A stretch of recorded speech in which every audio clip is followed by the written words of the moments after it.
no one is showing up on my end, and it's waiting in the lobby. So Yeah. Oh, there's some people showing in the lobby. That's strange. Okay, let me see.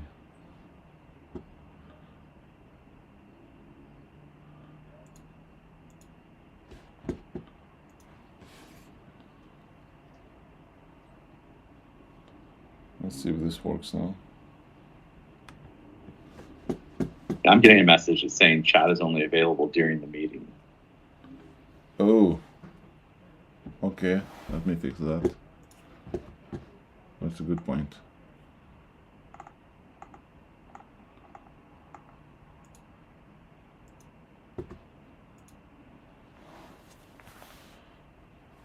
Okay, can you check now if chat is available? Yeah? Okay, cool. Awesome. Okay, awesome. Sorry, guys. Again, I'm just playing with so many tools and machines here, so apologies about this. We're learning as we growing.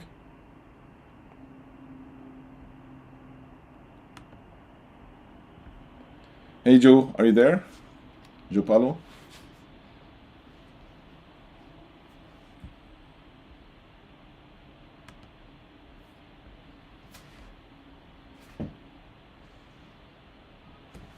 Yes, if you guys want to, again, use the chance to share your LinkedIn profile, that's a good time to do this now.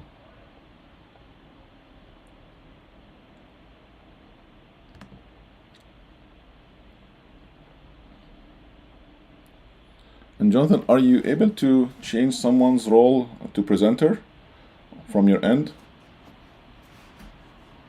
Is that something that you can do?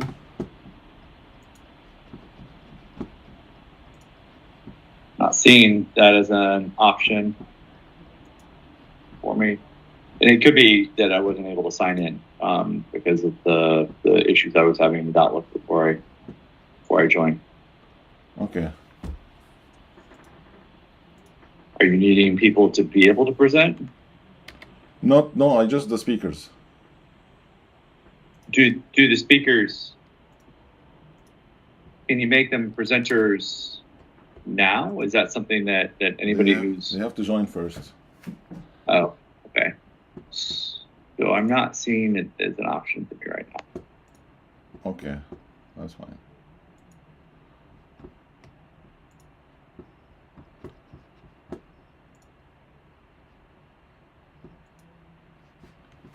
Okay, and I think we're live on YouTube, LinkedIn, and Facebook.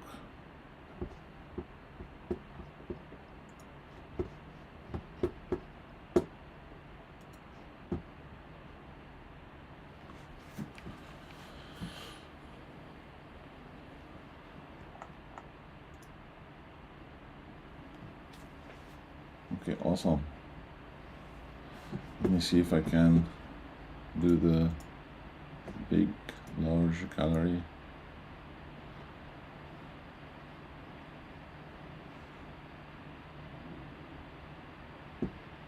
Oh, that's amazing. Hey, Joe, I can see you.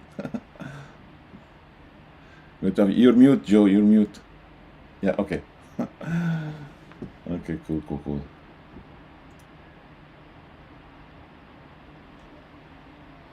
Awesome. So we'll get started 12:05. We're just again preparing now. So just hang with us for a while, please.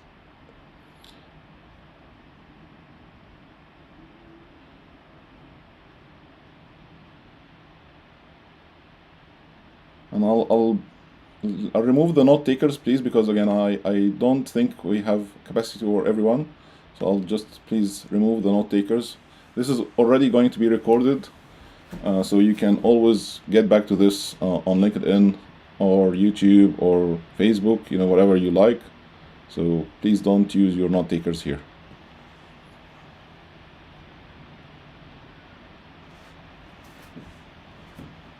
Because I want to get the speakers to be able to join.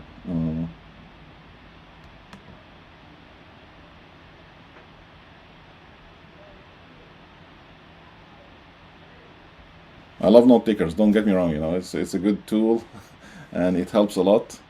But just because Teams has a capacity issue, so we don't want it to crash.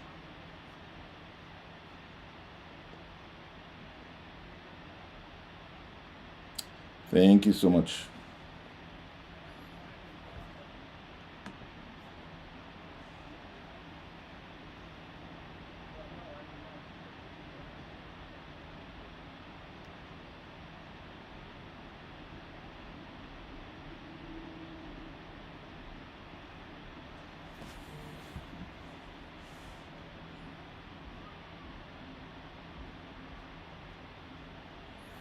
Lots of great faces. Thank you so much, guys, for having the camera on. Really appreciate that, and looking forward to helping you with your journey.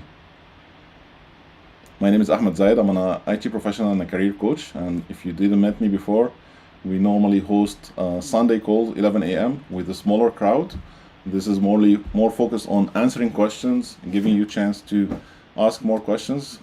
Today, we may not be able to answer all the questions live, but we'll definitely try to get back to you via email if you again fill the sign-up sheet with all the questions that were shared during the session.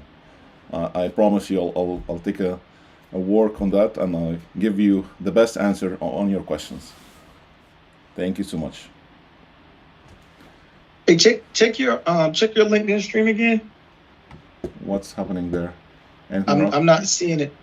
Okay, can you refresh, because it seems like I had Let me to double check. Yeah, just go to the same link again, and then you will find another post. So the event will start soon. Let me go back. Yeah. All right. Did you find it? Give me a second. Okay, got it now. Okay. So you guys won't not allow me to join the MS Teams. Why? You should be able to join the MS Teams. Let me put the link for you here.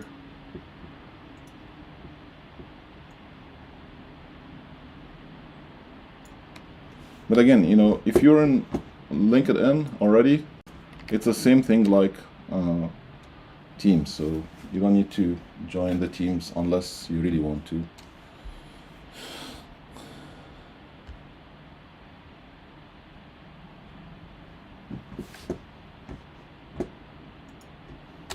Okay. I pasted the link on the LinkedIn as well, so for the Teams.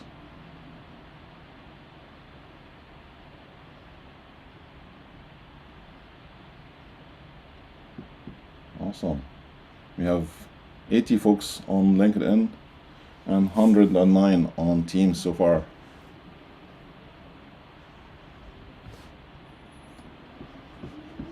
Okay, I'm excited, guys. I'm really excited to help you, and hopefully, again, everybody will get something out of this today. Again, I cannot promise that we'll have jobs for everybody. Again, the market is tight, you all know that, but I'm trying my best to bring as many recruiters as possible to this forum, and I need your help. If you can spread the word, repost about this. This takes a lot of time for me to prepare. This takes a lot of time for me to get those speakers together. So I definitely need your help reposting it and giving it the visibility, because this is how I can get more recruiters, more jobs to this forum. Again, it's all free, because again, I do it on my own, and I definitely need your help on that. So thank you so much for helping and supporting Future Career.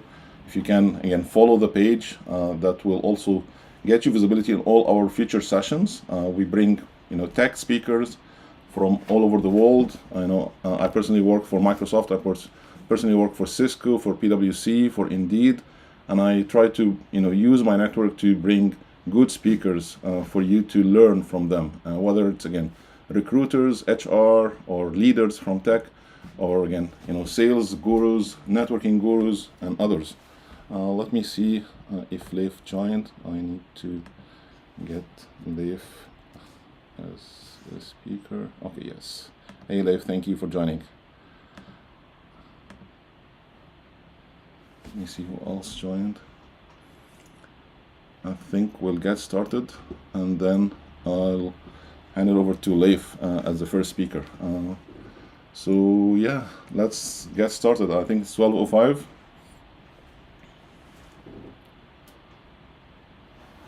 Okay, cool. So if you want to go to the next slide, Jonathan. Okay, welcome everybody. Very, very excited to help you and facilitate this call today. This is our monthly job fair.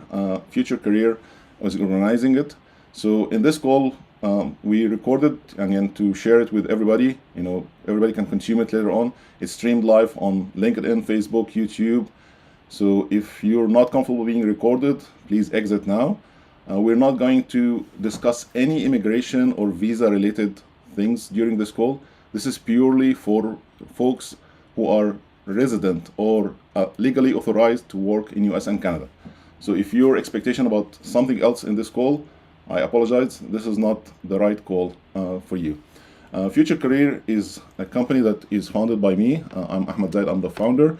I've been helping people land jobs through the past 5 years or more as a volunteering. Then I'm now doing it as a full-time coaching business, and I'm very, very passionate about helping people landing jobs.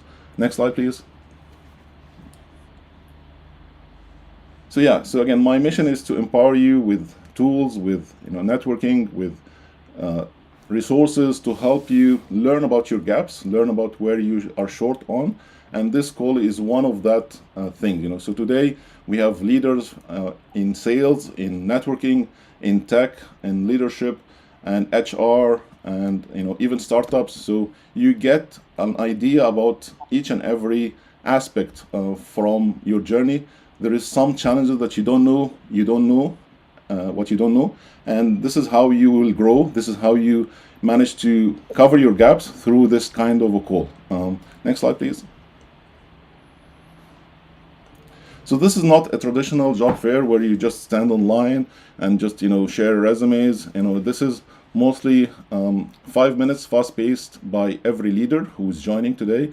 They will share the biggest wisdom that would help you, and we'll open the chance for Q&A at the end. We'll take a group selfie. So use the time to think about what you really want to get out of this job fair in order to ask those good questions and get the benefit from this time. Next slide, please.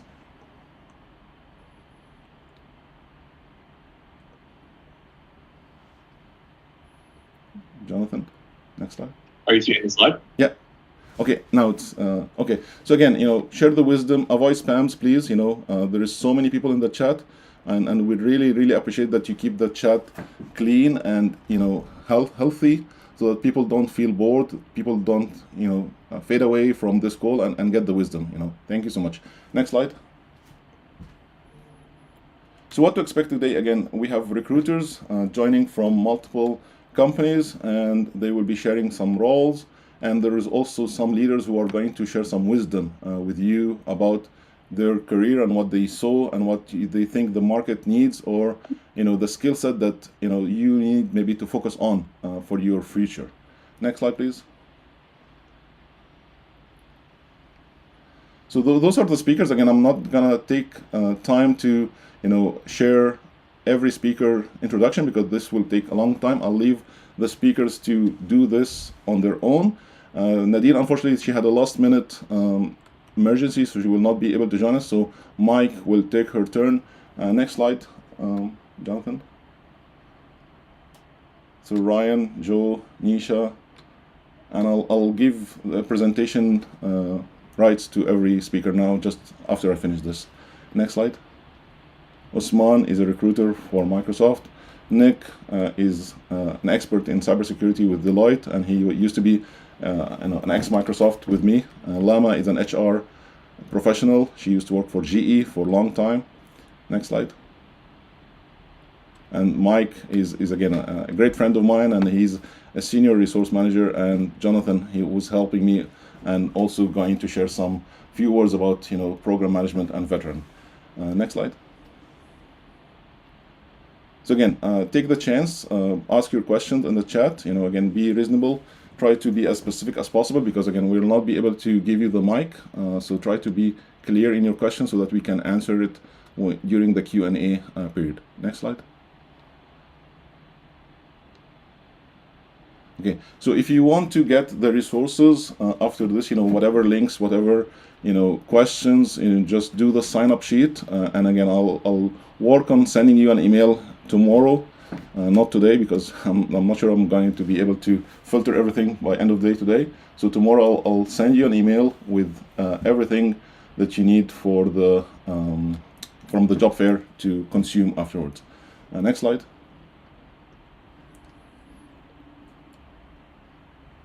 So again, this community is to help you, so repost, reshare. Please, that's how we can get more recruiters to come to this platform every month and get you more jobs. Next slide. So please stay positive, stay proud. I know how hard it is. I know the market is not easy. You're capable, you're needed, you're never alone in this journey. This is how we do things. We work together to help you land your job. If you're doing this alone, it will be very painful, it will be very tough. So we thank you to be part of this community and stay positive. I think we'll pause here and hand it over to Leif. If you're ready, please go ahead, Leif. And I'll spotlight you. No, that sounds great. Thanks, Ahmed. You can stop sharing, Jonathan, please. Thank you. And I just want to test you can hear me okay, Ahmed? Yes, I can hear you. Thank you, sir. Perfect. Hey, everyone. First of all, thanks to Ahmed and his team. I know he and I worked together for a few years in Microsoft, and everyone's in great hands because internally at Microsoft, he built a leadership community with the help of others that's thriving, and there's over 7,000 people as part of that community. And there was a meeting just a couple of weeks ago I was involved. I think we had about 400 attendees. So Ahmed's legacy continues as well as happens today. I'm really excited, one, because all of you are investing your time into taking a look at how you're going to continue to progress in your career and in your life. And that's important because the first point I want to raise is, a job search or a shift within your career is all about your mindset and really how are you having your own health in that piece, right? Because the concept of move well, eat well, hydrate well, sleep well, especially if you're looking for roles, you're doing a career shift, that's so important. And often at times we forsake those items because we're so caught up in the moment. But if you're able to do that, that's important. And thinking well is great because your mindset is going to be so important around this process. And again, just hats off to all of you because you're investing your time in communities like this. The second thing to be aware of is just clarity of purpose, your why and why you're doing this. It could be family. It could be just putting food on the table. It could be paying rent, mortgage, whatever that scenario is, paying for college, whatever the scenario is. Getting a definition or clarity around your purpose and why you're doing this role or you're in your career is important. And I don't want to understate this because the why is the most important piece you have, right? Because it allows you to be purpose or mission driven in what you do. It allows you to play into your strengths so you can get into that flow, because once you're able to be in that flow, great things happen. And I realize that's not always the case depending upon where you're at in your career. But the more you can approach it with intentionality is important. And I think that's the third piece of how do you think about networking and being intentional around that networking?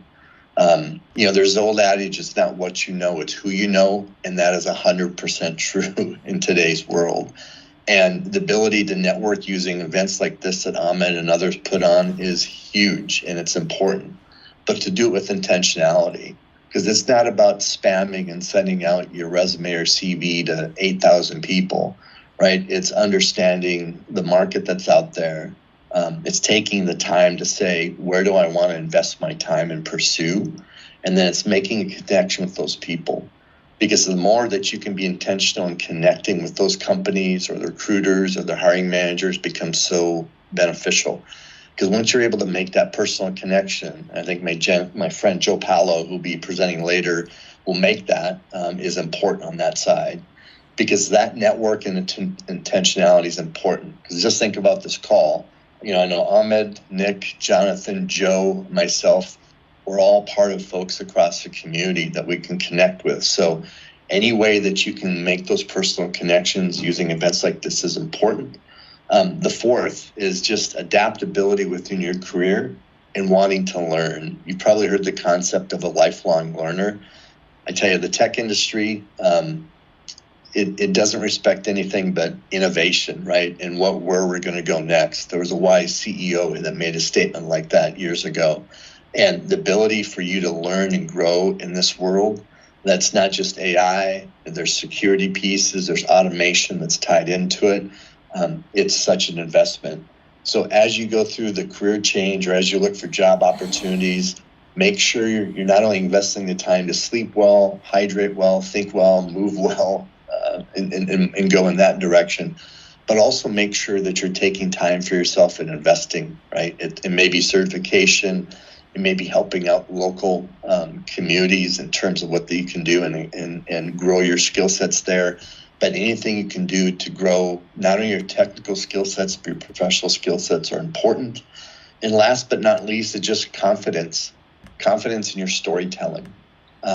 Because, for myself, when, as a hiring manager, when I hire folks, a lot of it is about the message that they're able to help communicate. And there's a huge part of storytelling, and that's knowing thy audience. So when you're able to do and work with interviews, or you're intentionally connecting with people and networking, the ability to reach out and ask questions, to be curious about who they are, what's important for them, the team, the culture, the organization that should be a work of is important. Because typically, the more you can get the interviewer to talk, the more the interviewer believes that it was a good conversation, right? Because a lot of us are ego-driven, we're confident in these pieces, and at times, the more we hear ourselves talk, the more we go, "Wow, that was a pretty good interview." So stay curious as part of that process, but also make sure that the storytelling is really important, that you're focused on that, and I know great things will happen for all of you.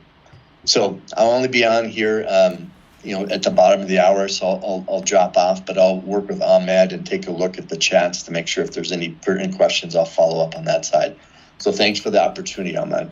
Thank you so much, Leif. Really appreciate your wisdom. We'll just go next to Majid, and again, we'll answer the question in the chat. So Majid, the floor is yours. And you're mute, Majid, you're mute.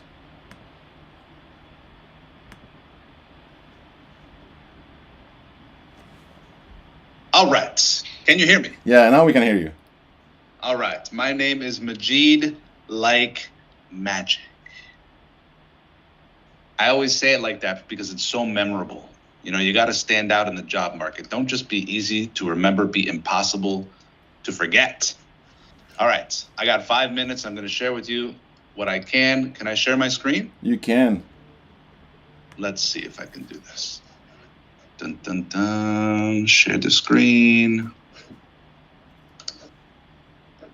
Share the whole screen. Okay. Is this going to work? It is, yeah. Okay. So I help people become known as the expert in their field. Do you see this, how to become known as the expert in your field, Ahmed? Yes, we can see it, yes. Okay, great. And the way I help people become known as the expert in their field is I get them to give speeches. So if you're taking notes, write this down. Give speeches. If you're giving a speech, especially in your area of expertise, you can get it on video, you get exposure as a leader, you're seen as the expert in your field. So imagine putting together a 5-minute talk on your area of expertise, exactly like I'm doing right now. Give that presentation to a group full of people. That is a great way to grow your network. It's a great way to be seen as an expert in your field. And if you get it on video, you can share it with the world over and over and over. Please take out your phone and scan this QR code. It's going to take you to my Instagram page. You're welcome to follow me there. You're also welcome to send me any questions, and you will see some examples of exactly what I'm talking about. Video, standing in front of a group of people, presenting on your area of expertise. Now, you might be thinking, where will I do that? If there's a club, if there's a group, if there's an office, you can go to an office for lunch and learn. Just please promise me you're going to get it on video. When you have a picture of you like this, standing in front of a group and a microphone, it instantly implies expertise. You want to be seen as the expert in your field. When I started off, I was speaking on stages, and now more and more I'm speaking to Zooms and cameras because this is the world we live in. Not only do we have live audiences like this one right here, but we have the online audience. So I'm going to show you very quickly how you can produce some videos with no special gear, just your phone. And this will build what's called a personal brand. And a personal brand is the thoughts and feelings others have about you when they think about you. So what do you want to be known for? Maybe write that question down. What do I want to be known for? So let me show you very quickly here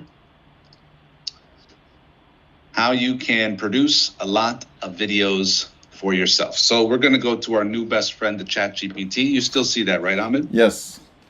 Okay, so you say, I'm a software engineer looking for a job.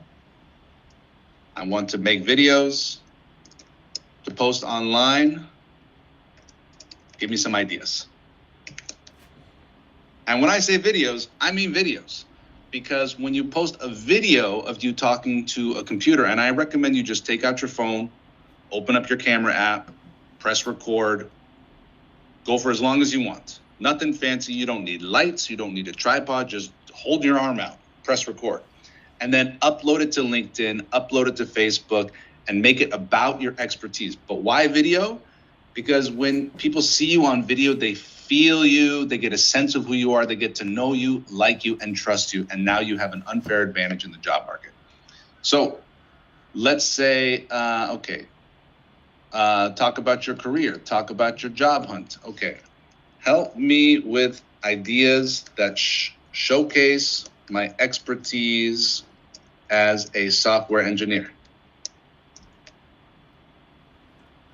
Give me 10 video titles I could make.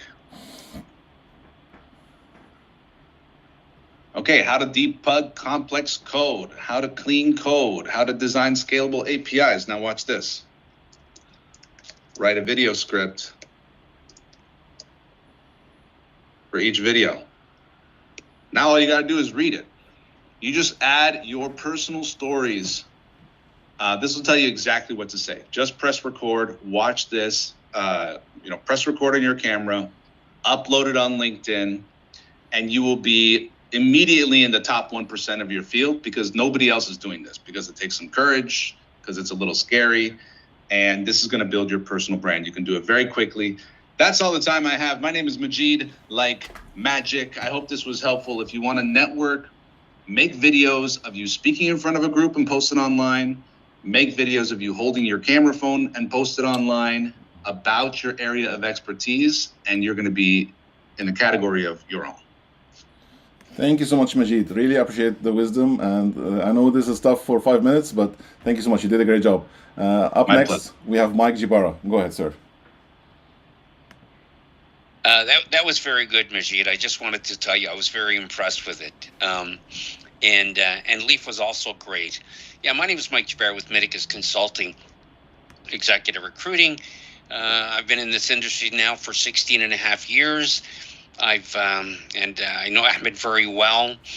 The job market is somewhat very difficult out there now, but as Majid was saying, you've got to differentiate yourself from everyone else on how to approach the job and how to look for the work and how to make you stand out in a crowd. Like you said, 1%. That's huge because 99% are going to do the standard stuff. You've got to do something that's going to make you different. So always prepare your resume to the role. Make sure that everything that they're looking for has got to be clearly visible in the body of the resume. It's got to be detailed and that you're able to speak to it. And ensure that you're not putting in there something in the job description that you haven't done because it'll come out in the interview. And always align the job description, showcase your technical expertise in the roles that they're looking for. Keep it clean, concise, so that recruiters can read it clearly, and use the application tracking system to scan. And it's also beyond the resume. You should always strengthen your professional presence by updating your LinkedIn profile. Put as much information as you possibly can in there, because a lot of the recruiters are going to be scanning that using LinkedIn Recruiter with the different Boolean strings to pull out the profiles they're looking for. And if it's not in there, you're not going to be picked out. You're not going to be selected to be looked at and reviewed. So that's pretty good. Stay current with the emerging tools, technologies. ChatGPT was great there. And certifications and training, just like Leaf had said earlier on, if you can upgrade your skills, better prepared for the job market. We know the industry is changing dramatically, and you've got to change with the industry. You've got to, continue to get better and improve your chances at getting the roles. And preparing for interviews, that is very, very key. And just to make sure, sometimes I've sent candidates in, and they may be technically very strong for the role, but they weren't quite a cultural fit for the position. For whatever reason, maybe they were a little abrupt or whatever the case may be. And I've had it before where they may not be the strongest candidate technically, but they're a cultural fit for the environment, for the company, for the team. So you've got to make sure that you try and fit everything in, and combine a focused resume and continued learning and strong personal branding will help you stand out in any job market these days. You got to be persistent. Like Ahmed said, it's a tough industry out there now, and the times are not as what they were 2 or 3 years ago. It's challenging, very challenging. So, Mike, do you want to maybe share the open roles that you have right now? Certainly, I certainly will. Just 1 second.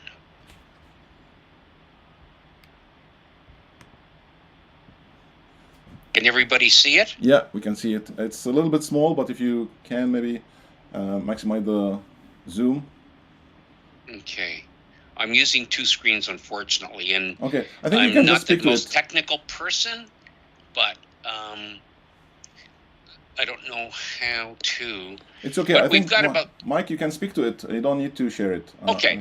Like some of the roles, and most of the roles that I'm working on, you need government clearance, which means you've got to be permanent resident here for a certain number of years so you can apply for it. Some of the other positions we have are private sector, and they vary in skill set, whether you're a systems, whether you're a business development leader, project manager, DevOps technical analyst. We've got multiple roles. And I was saying to Ahmed, I've got some new roles for California. They are more in the telecom space and low-level development in ASIC and also testing in that. So ASIC with analog for one of our clients in California. Firm positions, you have to be a Canadian citizen or a U.S. citizen or green card holder for those roles. And the other positions we have 25, 30 positions. I've posted my LinkedIn profile in the chat. They can go right to our website, check out the roles that they feel that they may be a fit for. And don't submit to the roles. I'll tell you to call me directly. Because if we get 500 resumes, and we've seen that in the past and more recently, and there's been more, and I'm not going to say it to scare anyone, just reach out to me directly. Send me a message on LinkedIn. Say, Mike, I may be a fit for this position. I'll take a look and see who the recruiter is, and I'll see if you're a fit for it, and then I can make the connection. Thank you so much, Mike. I really appreciate it. You're more than welcome. Guys, just use Mike wisely, please. Don't bombard him with messages. Again, he's a very nice person, but again, I want you also to avoid making his job harder. Thank you so much, Mike. I think you're more than welcome. My pleasure. Thank you so much, Ryan. If you're ready, I'll spotlight you. So whenever you're ready, sir. Yeah, I'm ready. Okay, just let me spotlight you first. Just a second.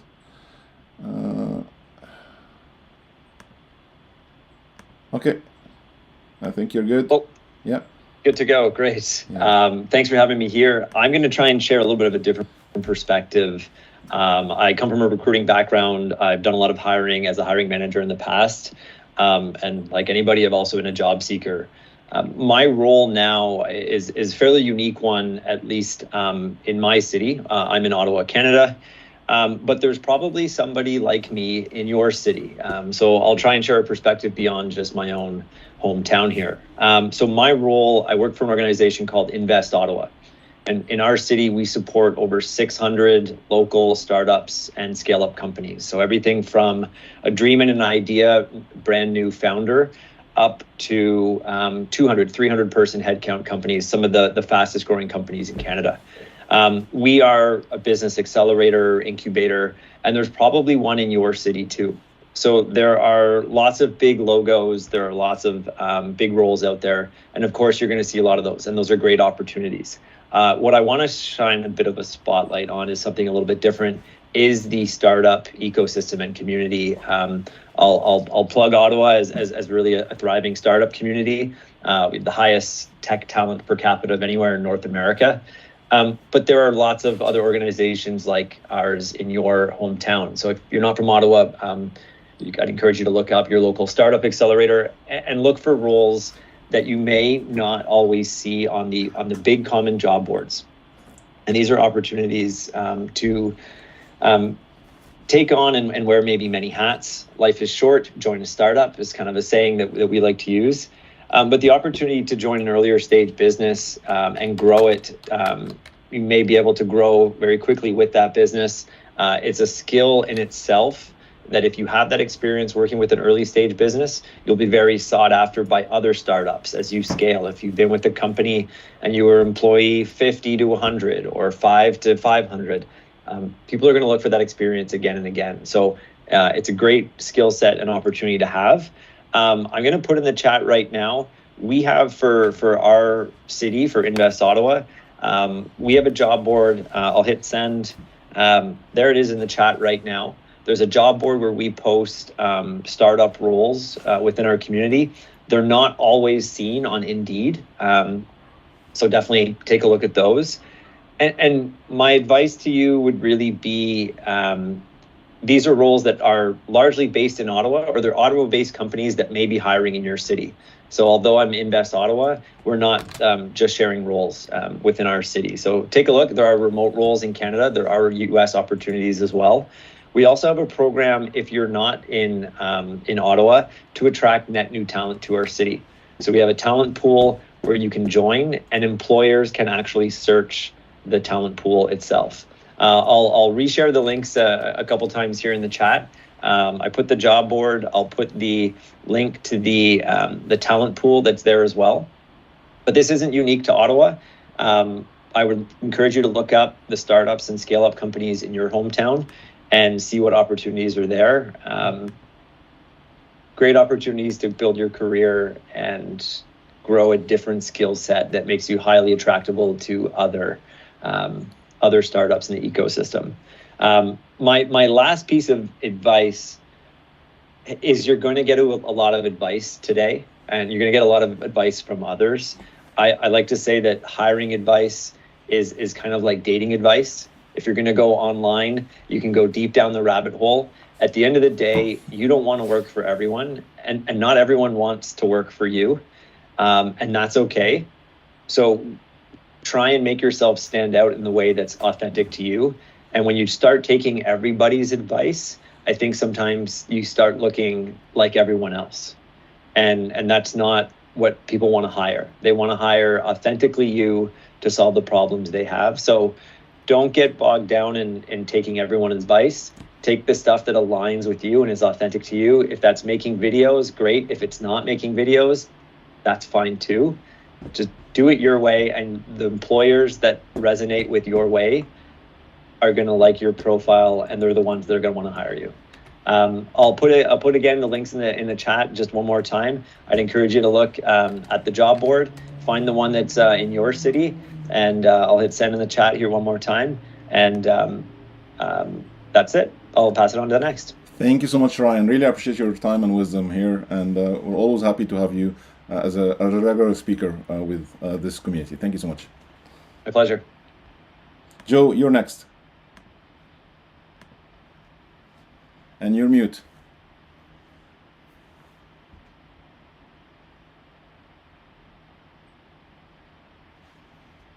Are you good? Can you unmute?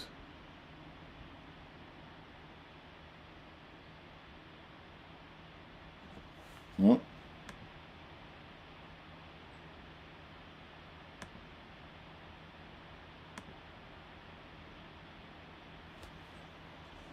You're still mute, Joe.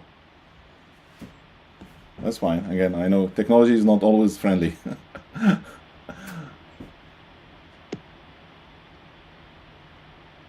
It worked for a second. Now it's mute again. How about now? Can you Yeah, hear me now it's good. Go ahead. Okay, sorry about that. Sorry Oh, about it's that. okay. It's okay. All good. All good. Thanks for having me. Appreciate being part of it. I may take it a little bit differently. My name is Joe Pallo. I'm really good at selling nothing. Back there, I wrote the book, How to Sell Nothing. And it's a logical way to make the emotional sale. And there's some ideas that I think we can be applicable for when we're interviewing. And I'll start with the saying that I coach on. It's a theme throughout my book, that whoever is talking is buying.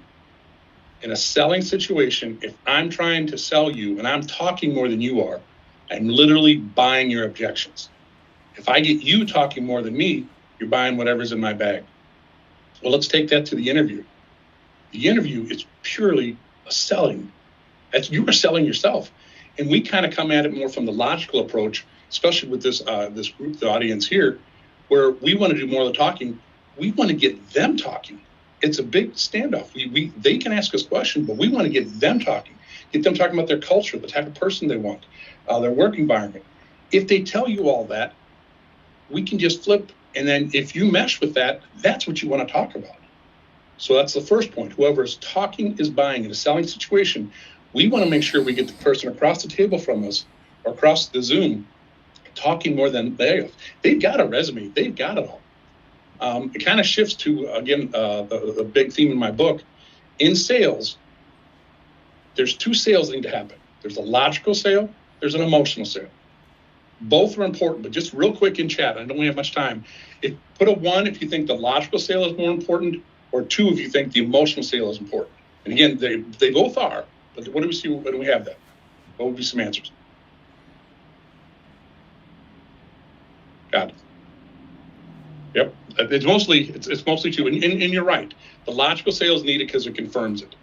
Well, the emotional sale causes people to act. That's what we want to deal with. We want to make sure we focus on that. Logic's good, but it's pretty much screened.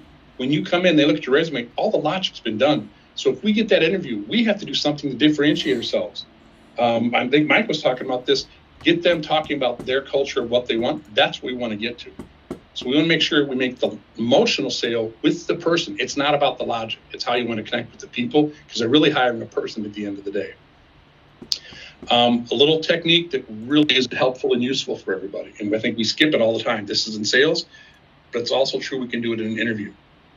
If they ask a question, if someone asks, Joe, do you do executive level coaching? Do you do group coaching? It's real easy for me to say, yep, I do it all the time. I just did it yesterday. It's what I specialize in. I'm going to suggest you back off a little bit. If someone asks you a question, what they ask is important. Why they ask it is extremely important. And back by mind, I'm thinking something happened with this person to cause them to ask that question, or they're thinking, I want to know what that is before I answer. So if they ask you a question, do you do X? I say, yeah, I've done it before, but just, can I ask you a question? I want to make sure I answer the question in the right context. Why did you ask that? And just watch, they will tell you exactly what they want to know. And your answers go way up, and it's different from everybody else. If they ask a question, pause and just say, just curious, why'd you ask that question? I want to make sure I answer your question in the right context. They're going to tell you how to answer that question, and your stock's going to go up as far as comparing everybody else. The last piece I'll touch on, it's the importance of what I call dig-in questions. That's a theme that's in my book. A dig-in question is whatever they're saying, I'm thinking, well, why is that? Well, why is that? Well, why is that? Well, why is that? And you can't say that because that's creepy and weird. but a dig-in question is just different ways of saying why to get them talking. Some examples. What does that look like? Can you give me an example? Can you say that again? Help me out with that. What else? I will ask digging question after digging question in an interview or on a selling point, because that's helping me make that emotional sale. Again, throwing a lot of ideas for you, but if you want, put it in the chat. There's a free gift here. It's called convertsalesfaster.com. And it's a little talking points that you can put in. You can literally go through your interview. You have to adapt it a little bit, but that's kind of a model of how I try to run my sales calls, and I'm coaching people on interviews. That's a good model for that. You can also go to my website. Put that in there as well. Sellnothing.co, where you can download. There's more some podcasts that I've been on. And if anyone's interested in my book, there's a How to Sell Nothing. It's a logical way to make the emotional sale. It's on that piece as well. If you want to flip it from there, I'm good. I'm not seeing questions. Thank you so much, Joe. I really appreciate it. I don't think we have Nisha yet or Osman, so I'll maybe push it to Nick if you're ready. Nick, I'll give you the mic. Let me just make you a spotlight here first, and then you can get going. Yeah, you're on. Go ahead, Nick. Thank you so much. All right. Can you hear me? Yeah, we can hear you. Yes. Thank you so much. Okay. So I was at Microsoft for 12 years, many of those with Ahmed. I was impacted by some of the layoffs that just happened. And so I myself just went through the whole job hunt experience. I'm putting a little bit of info in the chat. I wanted to talk a little bit about something I don't hear people talk about as much, and we always hear that networking is very important. My experience was that networking was the most important thing. I see 311 people on the call right now. If I was in your positions looking for roles, I would be at a minimum adding every one of the speakers to your LinkedIn profile and connecting with them on LinkedIn. And I'd be probably adding most of the people in the call whose names I could identify on LinkedIn there as well. And my experience was not that my direct network led to me getting a new position at Deloitte. I actually got the position through a connection of a connection. And so just if you're looking for, we wake up in the morning and you want to go through and do some job hunting, my recommendation is go identify some positions that you might be interested in through however role you might find that, whether that's on LinkedIn, other job boards, people reaching out to you. Go research the company on LinkedIn. And there's a very particular thing on LinkedIn where you can go find people you know, or second level connections of people who know people you know. Reach out to them. I didn't submit a single resume to a position unless I had talked to somebody that was directly related to the hiring in that position. Sending in resumes is fine. Definitely tailor your resume. But if you're responding to a job posting on a board and you hit submit, you're one of hundreds of people who are doing the same. So my recommendation is use your network, reach out to people, talk to them on LinkedIn, and try to build a relationship with those people before you ever apply. Your application should be handed directly to a hiring manager, either through that application process or because you've sent it to them on LinkedIn. And so, yeah, that's my recommendation. I wrote up my experience in a LinkedIn article. I talked a little bit about some of the ways that I went about and approached my job hunt. I recommend people take a look there, or I see a number of people have started to add me on LinkedIn. That's awesome. I strongly recommend it, especially folks who have large networks. Ahmed has thousands of connections on LinkedIn. That means if you are looking for a position in any company in the world, he very well has a connection that you can reach out to him and ask for an introduction, or you can just reach out to the person and say, hey, I know Ahmed, can I have 5 minutes of your time to talk about the position or talk about their role at the company?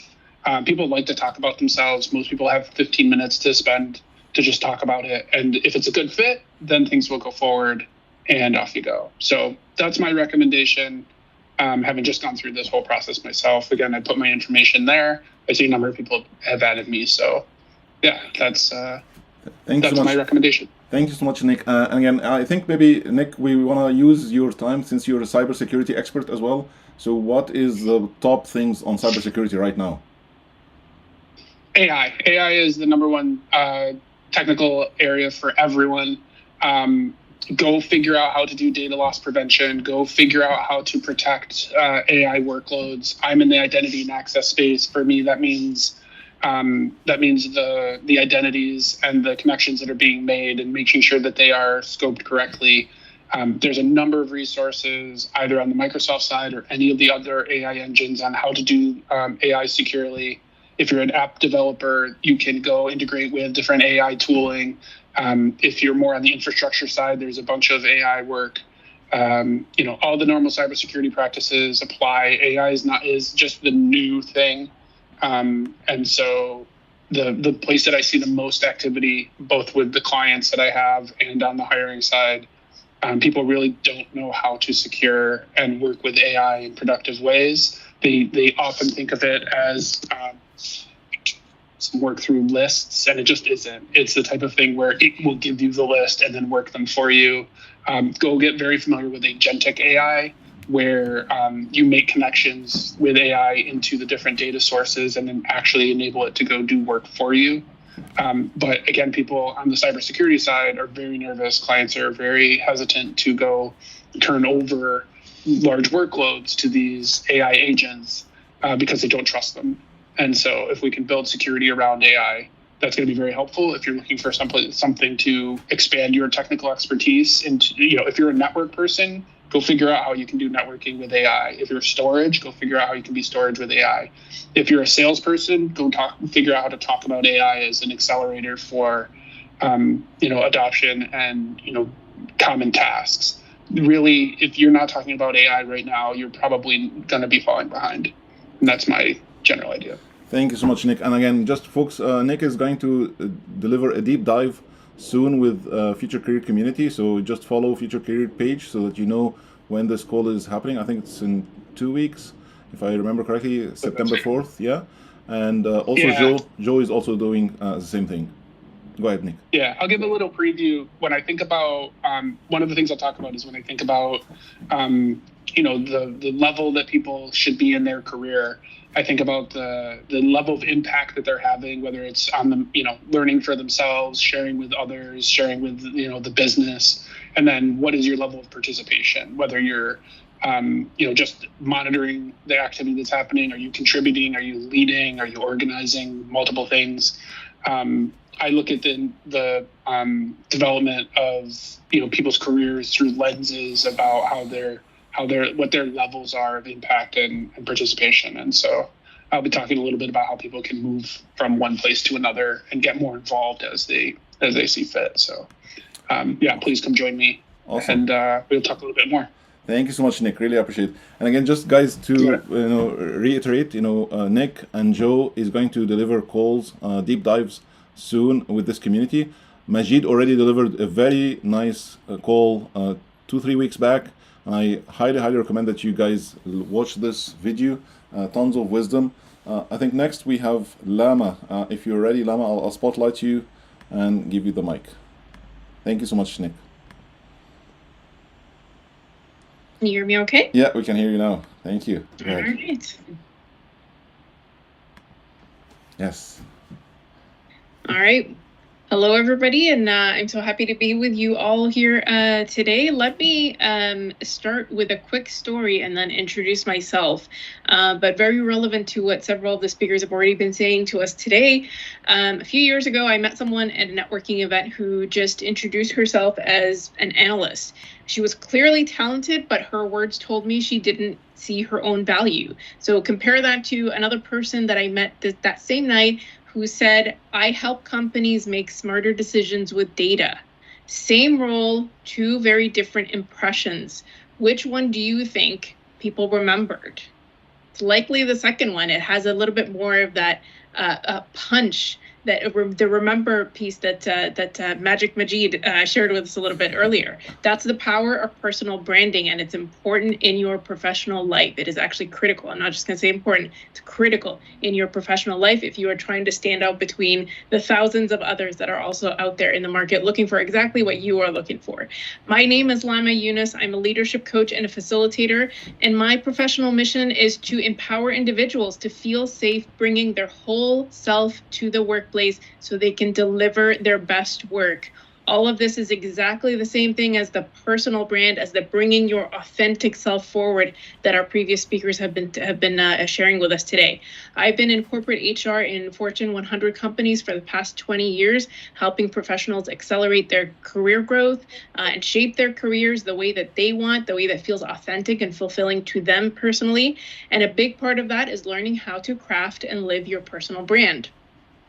Here's the, sorry, there's a fire alarm all of a sudden in our building. Can you guys hear that, or is it not? No, we cannot hear it. Okay, good. As long as you can't hear me, that's okay. Here's one thing, folks. Apologize about that. You already have a personal brand. You either built it by design or you left it up to default. If you're not intentional, people might see you as the quiet one in the corner or the person who gets things done but never really speaks up. That becomes your brand whether you like it or not. But if you're purposeful, if you define what you want to be known for, you stand out. When I say Oprah Winfrey or Steve Jobs, there are a few words that already popped into your mind because their personal brand is so strong and stands out so much. That's how you know that it's a personal brand that works. So if you're purposeful about it, if you define what you want to become known for, that's exactly what you will stand out for people. So whether you like it or not, though, you immediately know other people's brands. And I want you to start thinking about that in the back of your mind. You will start seeing it every single time you look at a person. Your personal brand is really your reputation. It's the answer to the question, what do people say about you when you're not in the room? And in IT, where skills are always evolving, your reputation can be what gets you noticed. So for example, I worked once with a software developer who was technically brilliant, but really wanted to set himself apart, and wanted to be known as he was known already actually as the go-to troubleshooter. So anytime a critical system went down, people said, call him, he'll figure it out, he'll know what to do. That reputation followed him. And when leadership roles opened in any, whatever company that he was around, he didn't even have to apply. He was tapped on the shoulder because people already saw him as the right fit. So they've already seen that through his brand. His brand created the opportunity for him. So do you want to start building your personal brand intentionally? There are 3 things that I will give to you. And if you have notes, this is where you would want to jot this down. Number 1, get clear on what you want to be known for. Majid mentioned that a little bit earlier. Ask yourself, what am I passionate about? What am I good at? What gives me credibility? Number 2, craft your story. There's again ChatGPT and all these really great things that can actually help you, but make sure you're putting your authentic voice into it too. Share not just what you do, but why you do it. Okay, so instead of saying I'm a cybersecurity analyst, you could say I help organizations stay safe in a digital world. That's the kind of statement that people are more likely to remember than a cybersecurity analyst, which is again you and thousands of other people. Number 3, be visible and consistent. Okay, so again, our previous speaker here just mentioned that. Use the tech forums, the LinkedIn, pay attention to how you show up in meetings and in your networking conversations with people. Every interaction is a chance to reinforce your brand. If you think, you know what, maybe it's not this time, nobody's gonna really notice. Yeah, that's exactly what's gonna happen. Nobody's gonna notice, okay? So take advantage of every single one of those. So here's my challenge to you as I wrap up here. I want you to really think through not letting your personal brand be accidental, but to be intentional. Decide what you want people to say about you when you're not in the room, and then live it every day with your posts, with your conversations, with everything that you do. Because the best jobs and the biggest opportunities don't always go to the person with the longest resume. They go to the person whose brand tells a clear, authentic, and compelling story. Or again, something that actually stands out. I have been in many interviews where the conversation outside of that interview was, oh, do you remember that lady who wore the green shirt?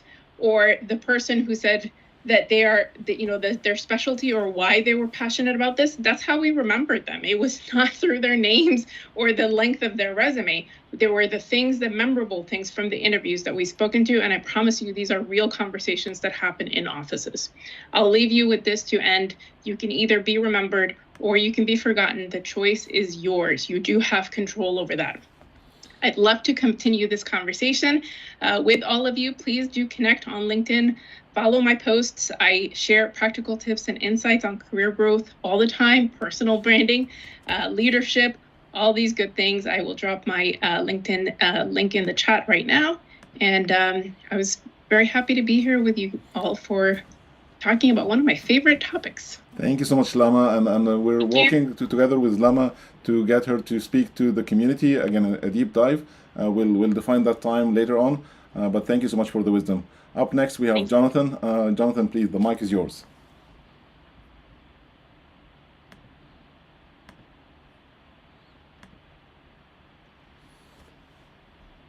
Are you good? Oh, sorry. Let me give you, hold on just a second. I'll give you presenter mode.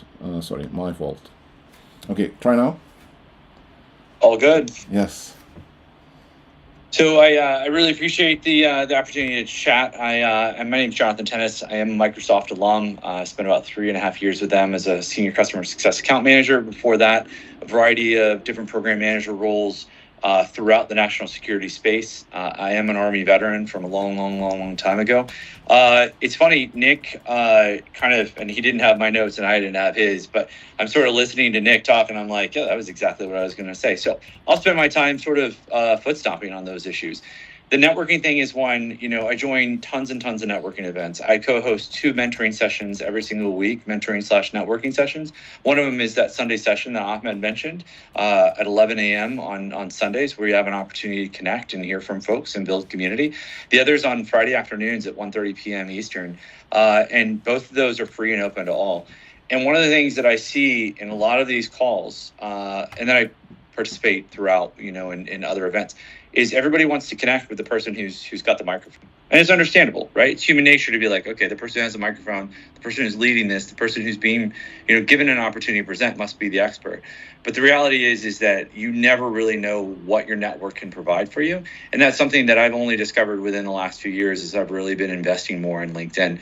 And so I will piggyback on what Nick suggests, and that is that anybody who is here in this room is an opportunity. You never know where that connection can lead you, or never know. I've got people in my network who very randomly sort of will send me like, hey, I saw this post and I thought of you. I saw this post and I thought this might be of interest to you, because they've seen what to the point about branding, they've seen what I've done over the course of the last 3 years that I've really invested in LinkedIn. They've seen the things that I'm interested in, the things that really I'm passionate about. And they're out there doing a job search for me. And that's the best thing that you can have. I understand at the end of the day that I, as a candidate, I am open to work, that I, as a candidate, am responsible for looking for a job. But to have folks out there who are out there actively sending me jobs, some of them are great, some of them aren't so great. Some of them I've had an opportunity to make it into the interview cycle, which, knowing anybody who's out there open to work, people are submitting hundreds, if not thousands, of applications and not hearing back on any of them. The success, and I say that with air quotes, the success that I've had in getting farther and farther into the interview process have all come as a result of my network.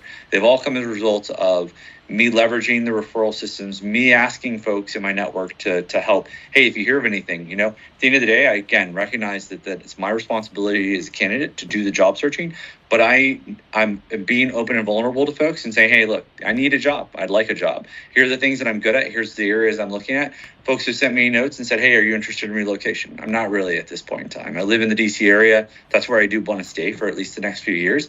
So it's one of those things that I will say, and I'll close this up with this. Just tend your network. Don't just ask for things from your network, but provide other. I had a call last night with a person that I volunteer with, and I said, well, what is it that you're expecting from this organization, and what is it that this organization is providing to you? It was the first time that person had ever heard the situation presented in such a way is like, well, what is it that, obviously as volunteers, we're there to support that organization's mission, but we also want to be concerned with, and so do the same thing. It is a relationship. send referrals, send recommendations. On LinkedIn, there's all this opportunity, right? If you have known someone, if you worked with someone and they're out looking for work, offer that. Say, hey, we worked together, for whatever amount of time it was. Submit a recommendation on their behalf. You leverage ChatGPT skills and tools for this, where you can go in and say, hey, help me write a brief 1 to 2 paragraph recommendation for posting on LinkedIn to support such and such person. And it'll help you generate something. Will it be perfect? Probably not right out the gate, but it'll be something to start with. And that's one thing you can do. We've got all these people on this call. I'd love to see us all helping each other. For those of us who are open to work, to help us retire that open to work banner. Thanks, Ahmed, for the time. Jonathan Tennis, program manager in the DC area. Oh, thank you so much, Jonathan, and really appreciate your wisdom and everybody's else wisdom too. So it's time for the selfie, and then we'll open up for the Q&A. So if you guys want to be ready, get into this celebrity moment, become celebrity for this call. This is time to join the picture that I'll post again to advertise for this call and future calls.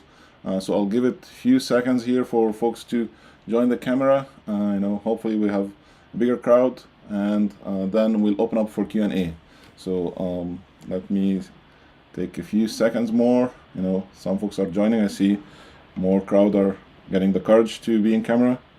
So I'll leave it a few seconds. And I'll say 1, 2, 3, and I'm going smile. Okay, so 1, 2, 3, and smile. Awesome. Thank you so much for the lovely panel and speakers, leaders.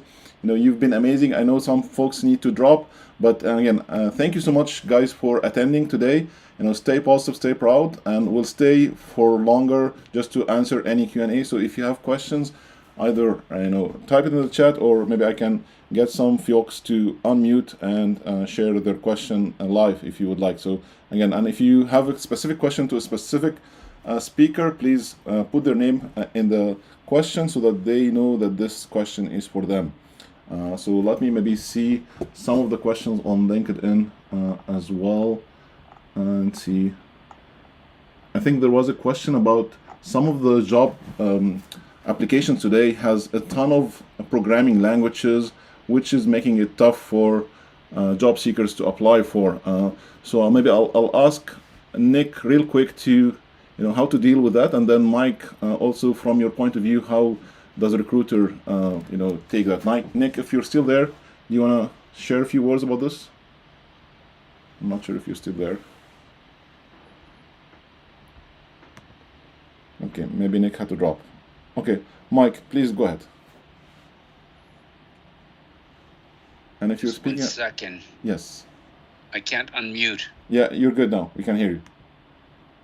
So yeah, to that point, it varies with the roles, and it varies with the skill set that they're looking for.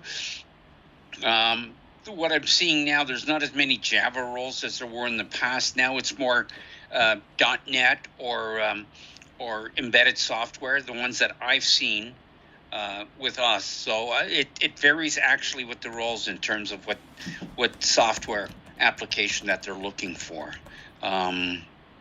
And I guess Java is close to .NET, but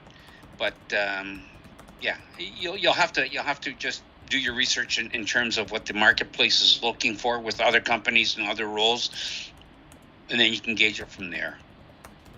Awesome. Thank you so much, Mike. Any other questions? I don't see questions in the chat, but again, I'll try to see if there is a question that we missed. Okay, I see someone raised his hand or her hand. Fahim, okay, let me give you the mic. You can unmute and ask your question. Hold on, let me give you the mic. Okay, now you can unmute. Go ahead, Fahim. Yeah, thank you very much, Ahmed, and that is a great session. I just wanted to ask quickly that whether it is possible for someone to get remote job in Canada or US from anywhere in the world with respect to DevOps and cloud engineering. Is that possible? Yeah, no, because every job I see, it asks for authorization to work. Yeah, this is now a taxation problem, and again, this community is not, or this call is not focused on any immigration-related jobs. It's very hard to find a job from outside of the US and Canada and work remotely. again, because of taxation. So I apologize if this Right. is not the answer that you would like to hear. Gloria, you're next. Let me just give you. Sure. Thanks. Sorry about that. Hold on, let me give you the mic. Okay, Gloria, you can unmute now.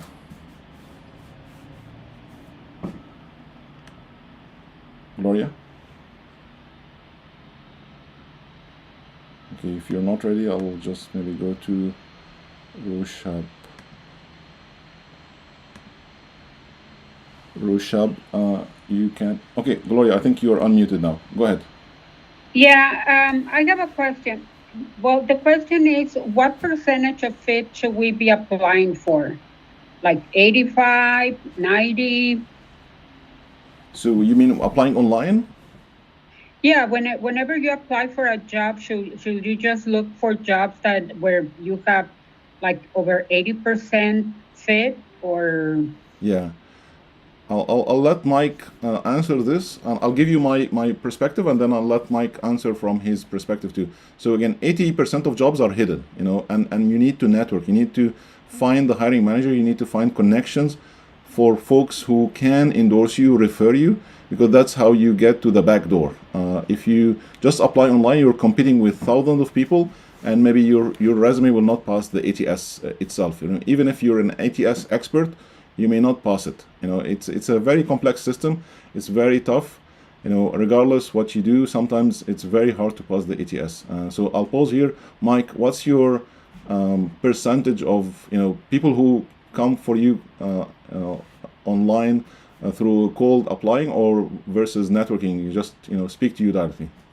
Yeah, I'm not quite sure if I understood her question correctly. Is she referring to the skill set, 80% of the skill set of the posted position, or? 80% of the posted position. Skill set, correct? Yeah, for the skill set. Yes.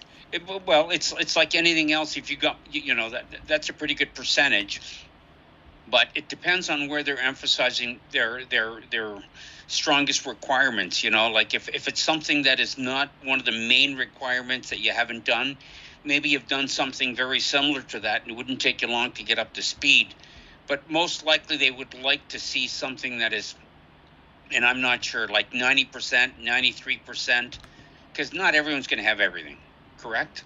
So around that percentage, I would guess. But if some of the skill set that you don't have, you can research and maybe speak to it in an interview and say, I haven't done this, but it wouldn't take me long to get up to speed. I understand what it is, the functionality, and you can go from there. Awesome. Thank you. Thanks so much, You're Mike. welcome. Okay, next we have Roshab. I apologize if I am not pronouncing your name. Ahmed. Hey, Mike. Thank you so much for the great time. Today we got it. Just a quick thing. I'm a career transition guy. My background is in bachelor's in science, right? I moved towards tech, especially in cloud ERP, SAP certified. I have foundational knowledge. I did all the project training. I also know how the things work. I paid for the hands-on training. The problem with the interview, nobody ready to hire fresher. So even I'm also trying to build a network on LinkedIn, connecting with recruiters. People are not responding. It's just a talk. People say that they will respond here and there. I'm showcasing my project skills. Nobody's responding. What to do in this case? Gotcha. Like after getting certain certification, not finding it's been 8 months, not finding a job in a SAP part side, right? Yes. So it's harsh for the fresher. Yeah, and I hear you, and again, I will just rephrase the question. So what does fresh graduates has to do in order to crack in? And again, it's a tough time, unfortunately. They always need hands-on experience. Most employers are looking for hands-on experience. They need someone who's really have been done the work before.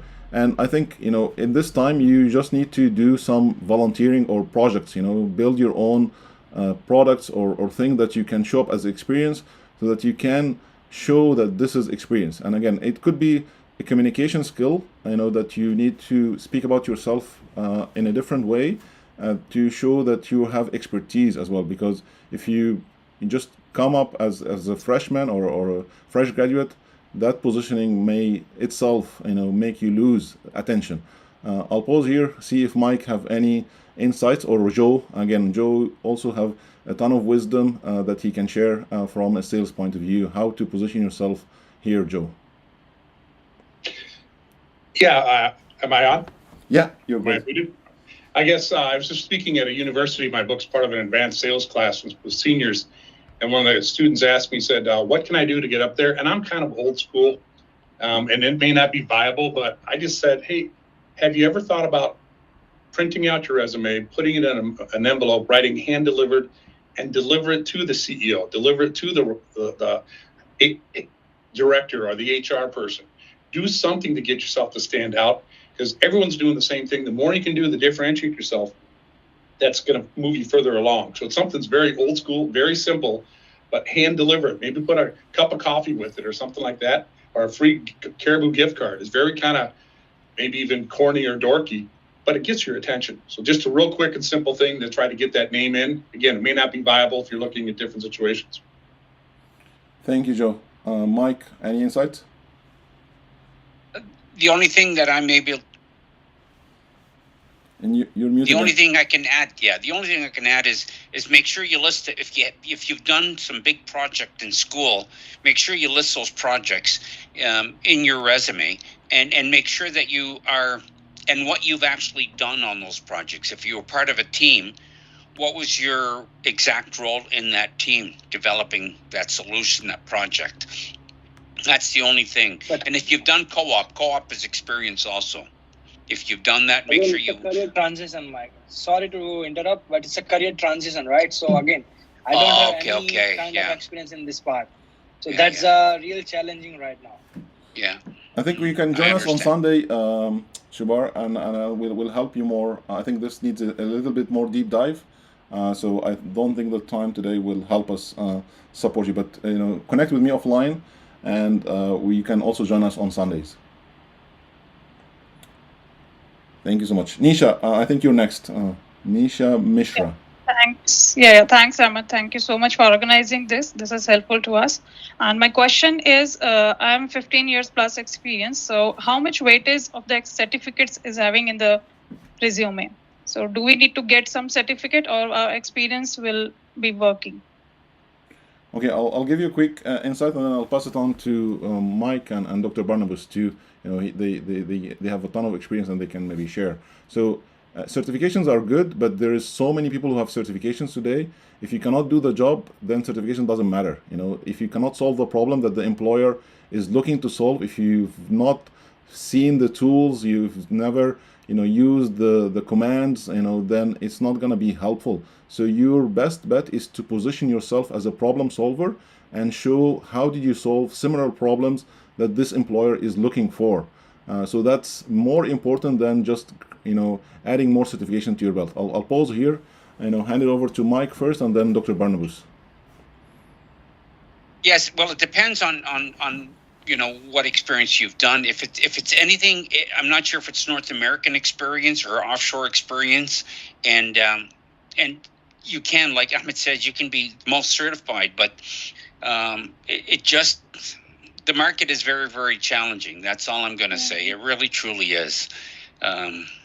You just have to keep trying, and like volunteer, join groups, get out there and network, and that is a lot. Even if I don't know if you're religious or whatever, if you go to a religious organization, I'm sure there's going to be lots of IT people there, and just network and get your name out there. Try anything you possibly can. Okay. Thanks, Mike. Thanks for this response. One more question is there. Sorry for asking two questions. One more is, few places I gave interview, but I haven't heard anything back. But even the feedback I haven't heard, not get selected also. So my question is, how will come to know what wrong I did over there? So I've got a point on that if I can, just because I've recently had this experience. At the end of the day, there's a lot of restrictions in terms of giving feedback. Companies are concerned about this, that, or the other thing. One of them is lawsuits, right? And so you'll hear HR folks saying, we're not getting any feedback. But if you've got a response from somebody, I've responded back and said, hey, I really appreciate the feedback, appreciate the update. Is there anything I can do to better present myself as a candidate?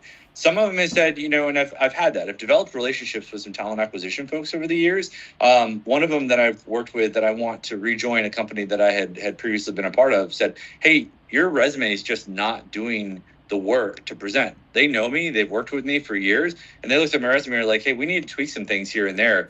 So it could be their presentation. It could just be that you know, when you look at an opening, what you don't see as somebody, and I've worked on the back end on this, there's 1,000 people that apply for one role.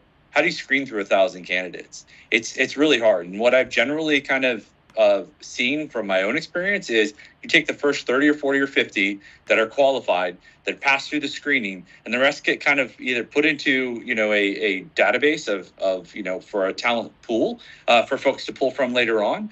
Or, you know, there's, I don't know what happens beyond that, but if you're not getting that in that first bit, you're likely not going to get the screening. You're likely not going to get then whittled down to the smaller pool. And so a lot of things that Ahmed and I talk about in the sessions that we hold are talking about from getting from the big pile to the little pile, and that's through networking. You know, like I said earlier when I had the mic, the success that I've had in getting farther into the interview process have come from people who've known I'm looking, have come from referrals, have come from folks who have been able to introduce me to the hiring manager. I'm still open to work. That means that even with all of those advantages, and I recognize them as advantages, they're advantages I've worked hard to develop and to mature. Even with all of those things, I still don't have a job yet. And so it is just an extremely competitive landscape right now. Unfortunately, I live in the DC area where, as a result of DOGE and local efforts there's a lot of talent that's all of a sudden in the market. So the market's flooded with some amazing talent. So it's making it even harder to be competitive. But it really is a matter of when you look, if you find an HR person, if you find a talent acquisition person who's willing to give that feedback, take a serious look at it. Recognize that there is potentially something that you as a candidate aren't presenting. And then the other thing is it could just be that it's so competitive that you're not one of the 50 people who's going to end up getting screened. Thank you, Jonathan. I think Dr. Bornos, you had something to say? Yeah, I'll kind of make a comment to try to tie all of this together, right? From my perspective. I would go, Mike, I'd go a little further and say that the market is not just challenging, right? The market is very different. This is a very different job market than probably any market that anybody on this call has ever lived through as it relates to what's happening, the convergence of all the things that are happening right now in the market and how that's kind of impacting job seekers.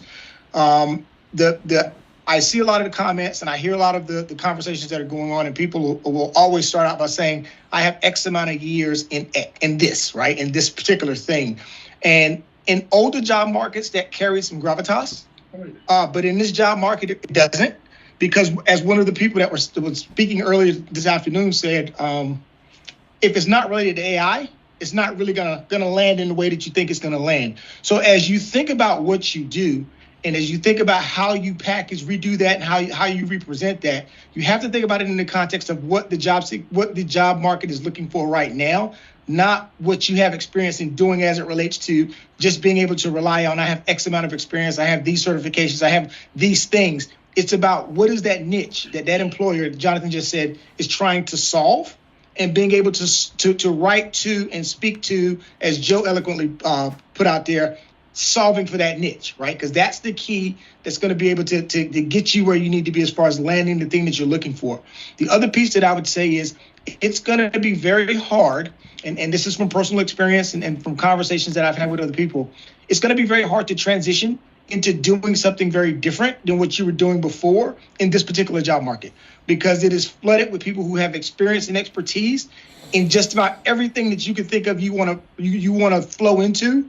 And if I'm put yourselves in the position of the company or the people hiring, if I'm going to hire a person to come in and do a particular role for my company, I'm going to hire the person that has that expertise, the ability, and the track record to prove that they can do that. Not somebody that's transitioning from one other thing to say, hey, you know what? I'd really love to do this, and I might want to look at trying to do it for your particular company. That's probably not going to happen in this market. So if you know what your core is, back to the lady, and I'll use this terminology because she used it. The lady with the green shirt, the way she stood out. If you know what your core is and what you're good at and what you want to do, that's what you have to highlight. That's what you have to hang your hat on.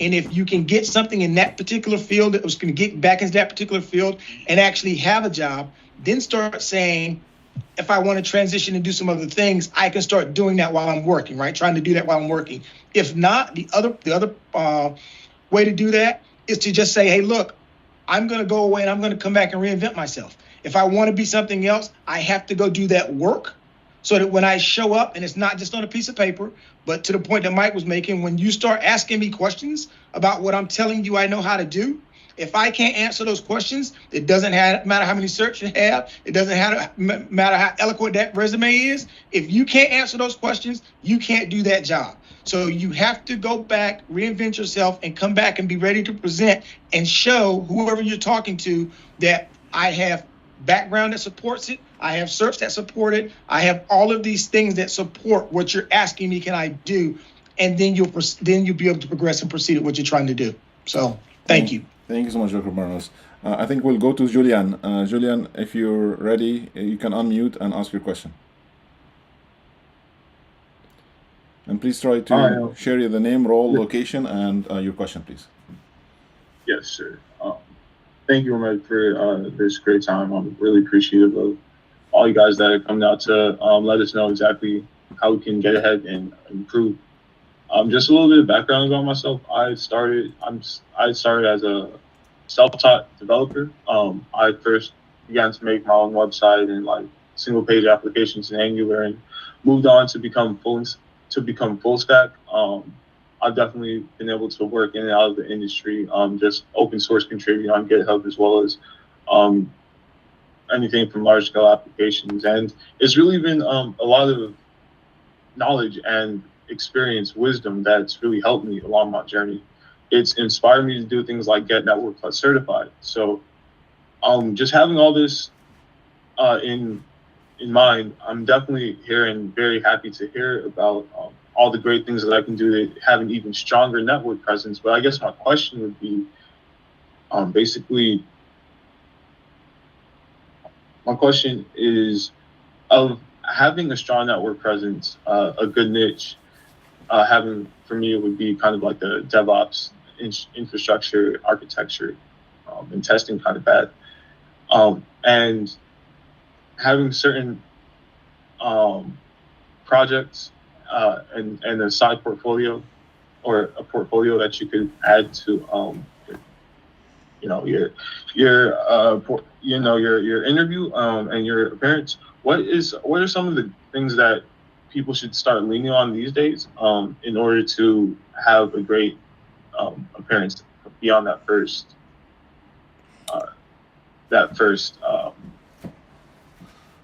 I don't know what it is, interaction. Okay, so again, I'll try to summarize what you asked, and maybe Joe, you can help us here.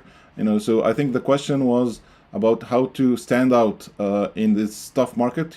With some of my experience or some of my certifications, what would be the best way to stand out? Is that what I'm hearing, Julian? Yeah, pretty much. I'm wondering what would you consider to be the best? Joe, you're a sales expert. I think this is your place here. Go ahead, please, sir. Yeah. There's another theme that I'll say. It's easier to sell what they want to buy versus sell what I want to sell. And when we're in an interview, we want to sell ourselves. And I think we really go with that mindset. I'd challenge you to figure out what the heck is it that they want to buy. And that's by asking them questions. And they're not going to be used to that. And I've even had some people count how many times they ask questions. And it's a follow-up question to really have them paint the picture of the type of person they want, the culture that it is. You just need to sell that. So again, I'm more of the, my book, How to Sell Nothing. It's a logical way to make the emotional sale. We can come with the logic. We're in a logical technical field. We're dealing with logical technical people. We want to talk logic. They want to talk logic. We want to talk about what we've done. That's all good and it's important. But over here's the emotional sale, or I use the term emotional bucket. It's filled with their words. The logic bucket's filled with ours because we can fill that. We get both buckets full, we'll get the next step. But the emotional bucket, we need them talking about that. Emotions are weird and fickle things and they change, but we need to ask them questions more about the culture, more about the type of person they want, what's causing them to succeed. That's the good stuff. And here's I touched on it before. If you do that in the first interview, that kind of springboard, you get a second interview, I'd start out with that right away. Again, just trying to differentiate yourself. It's easier to sell what they want to buy versus selling what I want to sell. So we have to get them talking. Yeah, it makes a lot of sense. Thank you. I appreciate it. Thank you so much, Joe. Thank you so much, Julian. Okay, next, I think we'll take two more, and then we'll wrap it up at 1:30 Eastern. And again, you guys can come on the Sunday. There is a ton of space there, and you can ask more questions. So Gwen, if I'm pronouncing your name correctly, you can unmute and ask your question. Hi. Hi. Thank you very much for this great time. I'm appreciated. And actually, my question is, how can I get enter the Canada job market? Just let me briefly introduce myself. I have a 15 years experience as a DBA, but all of it is from Korea. I'm just a newcomer in Canada. Do you think it is better for me to keep applying and sharing technical blog on the LinkedIn to enter the Canada market, or should I consider to go to the master degree in Canada school?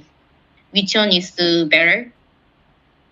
So first of all, welcome to Canada, and we're happy that you're here today, and hopefully you can land your dream job through this community. So I think the most important barrier for you now is how to settle down and understand the Canadian market and understand the Canadian culture, and the companies that can hire diversified individuals or employees. So you definitely need to network more to learn more about those companies and get to connect with previous maybe Korean folks who've been working in companies like this, so that you can at least get a familiar face or a familiar language who can support you during the tough few maybe months and weeks. And again, I'm an immigrant myself.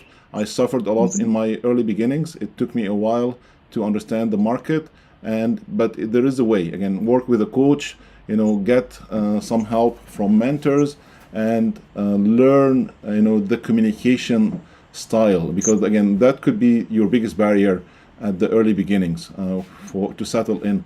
And again, and networking is definitely the most important thing for you. You need to reach out to folks who really trust you, who knows you, who can endorse you, refer you, so that you can get a chance to be interviewed. I'll pause here, see if Mike or Joe have any other insights, or Jonathan, if you're still there. I think you said that very well, Ahmed, because the Korean community, I think, would be helpful in helping you find the next role or finding your first role.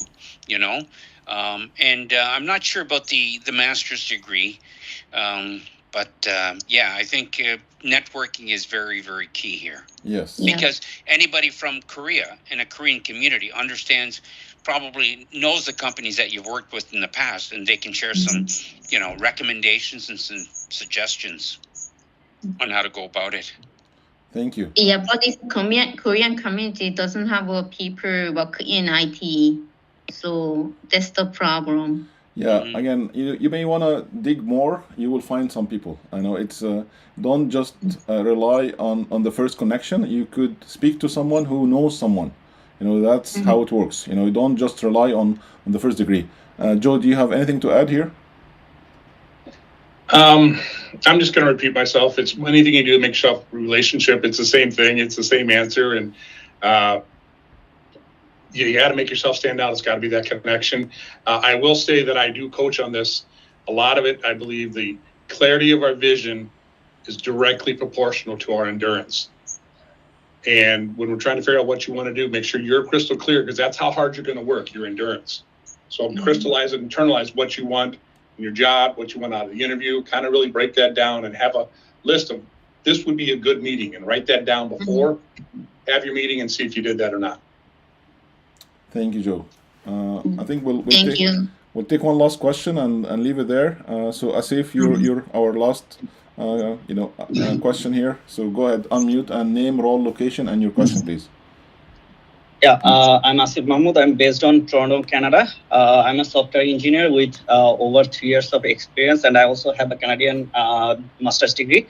The thing is, while working with Amazon, my work permit got expired and I had to leave Canada. So I have around 2.5 years of career gap from the software industry, as I have been working as a university lecturer. So my question is, how can I address the career gap in my resume in a logical way?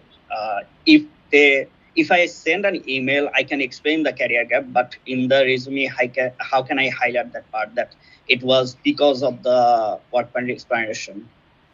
Okay, good question. I'll again take a stab and then pass it on to Joe, then Mike to help here. So the first thing again is focusing on your transferable skills. You know, you've been doing some work as a lecturer that aligns to the new role that you're looking for. And before you jump to that new role, make sure that you have hands-on, not only certifications and not only just knowledge about the role, because that is not enough for today's market. You need to have hands-on. You need to do projects. You need to make sure you did the programming. You did the tools. You work the tools, not only seen the tools.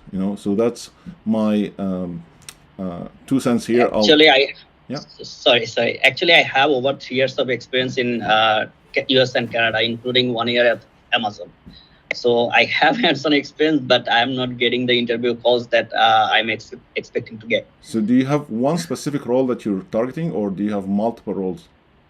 I'm open to full stack developer or software engineering roles or front-end developer roles across Canada. So that might be the problem. You need to be very specific about which role are you really targeting, because if your target is clear, then your action plan and gaps will be more clear, because every role has a specific requirements, every role has a specific hands-on experience, and if you don't make sure that you show up as the best candidate, the employer has so many candidates who are competing for the same role. Why would they select someone who's not as good as others? So they also need to get the best out of their buck too. Put yourself in the employer's shoe. I'll pause here. I'll let Joe give you his maybe sales part here. Sure. Again, I'm Michael, a one-trick pony, but I would say if you're picking up what Ahmed said, if you've got looking for 10 different roles, make sure you have almost 10 different resumes, because they're looking for one thing to screen you out. If in a sales call, they want to look something. So I'd do that, maybe a basic, a simple thing, and then even tailor what you're going to say in each interview. But I'll repeat, try to get them talking about the culture and what type of person they want. And then if you're that type of person, sell that. Amazing. Mike, any other thoughts here?